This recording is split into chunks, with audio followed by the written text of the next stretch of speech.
traverse une année 2026 très particulière, une période qui, selon l'astrologie des 9 étoiles, met en lumière nos peurs les plus profondes, la peur de manquer, la peur de perdre, la peur de ne pas savoir, la peur de l'avenir. Et depuis le début de cette année, on observe d'ailleurs dans le monde comment ces craintes influencent nos comportements collectifs, nos décisions, nos discours. Et ce mois de juin, il y a une nouvelle énergie puissante qui fait son apparition, le 4 bois, l'énergie du vent. Alors accrochez-vous au cocotier. Dans cette vidéo, je vais vous expliquer justement ce que cette énergie implique, collectivement, individuellement, et surtout comment naviguer au mieux cette période pour en faire une opportunité de croissance. C'est mieux. Alors, avant de plonger dans les détails, faisons un rapide point sur les concepts clés de l'astrologie des 9 étoiles. C'est un système ancestral d'origine chinoise qui utilise 9 types d'énergie représentés par des chiffres, des éléments, sur un carré à 9 cases, le carré Loshu, pour décrire en fait les cycles temporels, les personnalités aussi.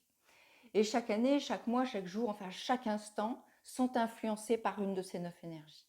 L'énergie est en mouvement perpétuel, rien n'est permanent. Actuellement, on est dans une année 1O.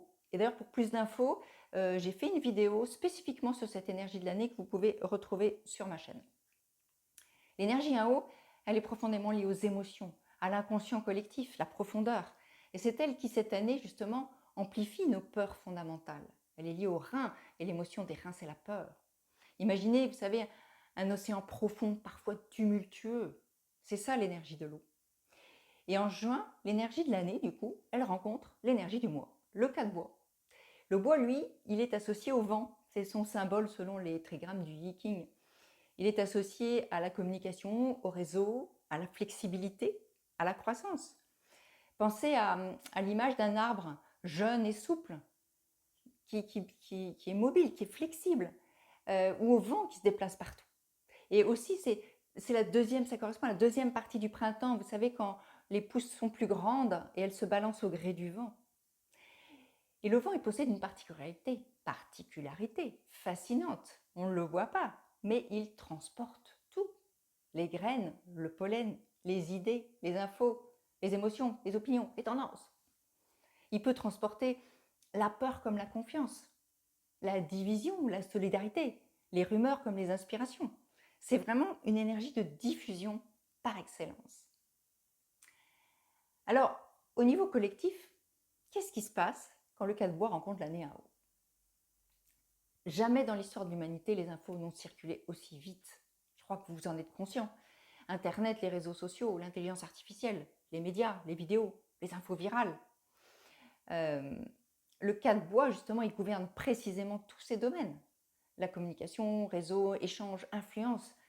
Encore une fois, c'est le vent qui propage tout à une vitesse fulgurante.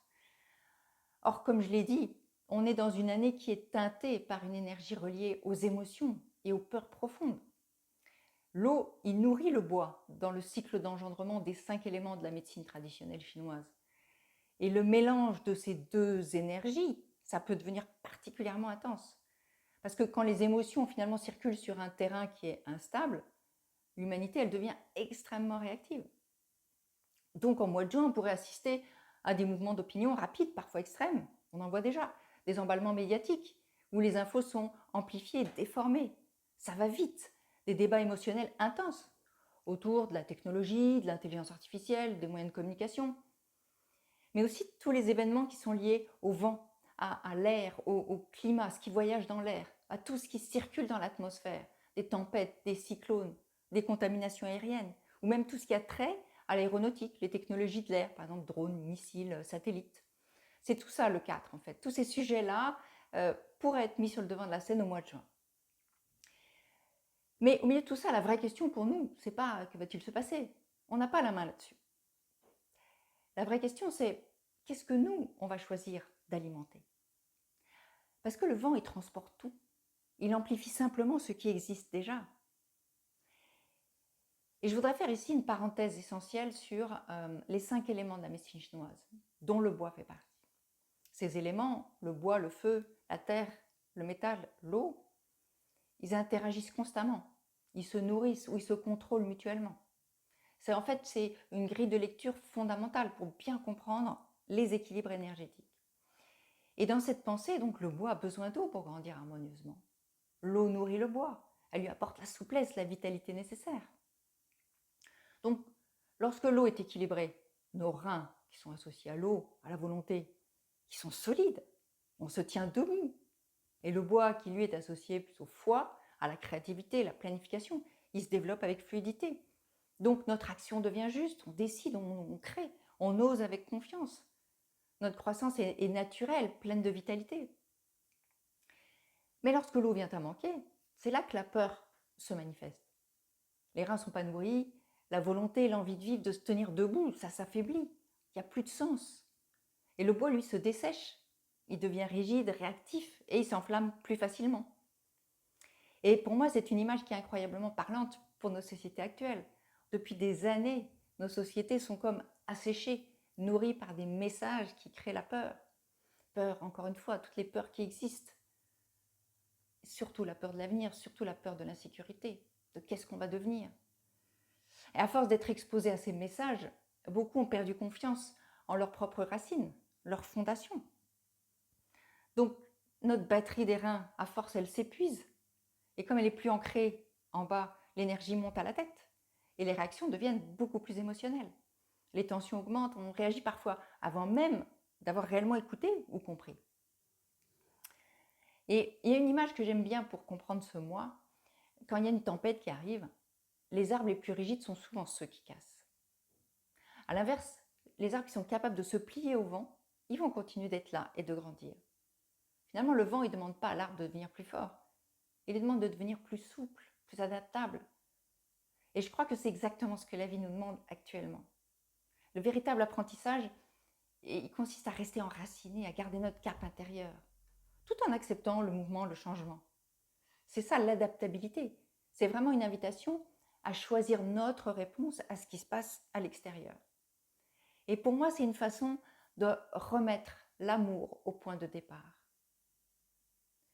L'amour, il ne s'oppose pas au changement, il lui fait confiance.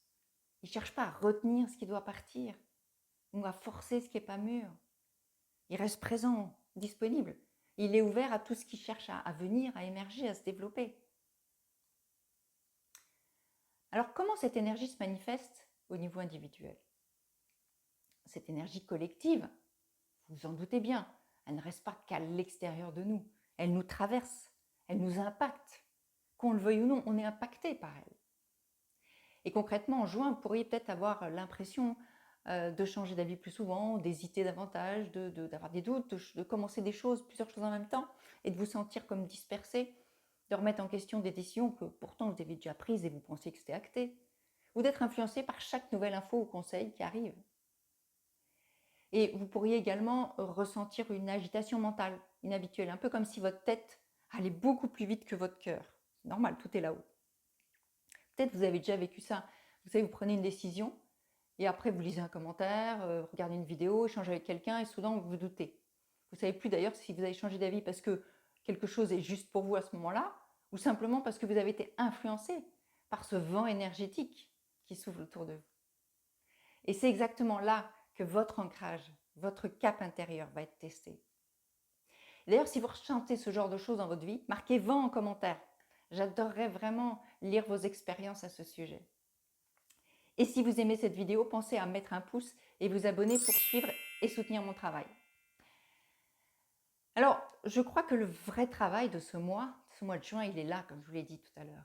Remettre l'amour au point de départ. Chaque événement, chaque annonce, une difficulté, une rencontre, une opportunité, une déception, peu importe un emballement collectif, il va nous offrir un choix. Et chaque fois, on pourra se poser deux questions. Que me raconte la peur? Et après, que me raconterait l'amour? Parce que peut-être que la peur verra une menace et que l'amour cherchera un enseignement. Ou la peur voudra contrôler et l'amour, il va chercher à comprendre. La peur va se contracter et l'amour, il va rester disponible, souple, ouvert. Remettre l'amour au point de départ, ça ne veut pas dire nier la réalité. C'est rien de bisounours, cet amour-là. Ça signifie choisir de regarder les événements avec la question « Qu'est-ce que la vie cherche à me montrer ici ?» plutôt que « Pourquoi ça m'arrive ?» Et c'est là qu'on retrouve notre pouvoir créateur. notre capacité à influencer notre propre réalité, même face à tout ce qui se passe à l'extérieur. Comment traverser du coup ce mois fluidement? Le bois, il a besoin de mouvement pour s'épanouir. Donc, tout ce qui va aider votre énergie à circuler va être précieux ce mois-ci. La marche, les étirements, la danse si vous voulez, les exercices de respiration, de qigong, de shiatsu, le contact surtout avec les arbres, la nature, et aussi une alimentation plus légère, plus végétale, plus verte. Parce que quand il se bloque, le bois il finit souvent par créer de la tension intérieure, des migraines, l'agitation, ou même une sensation d'étouffement.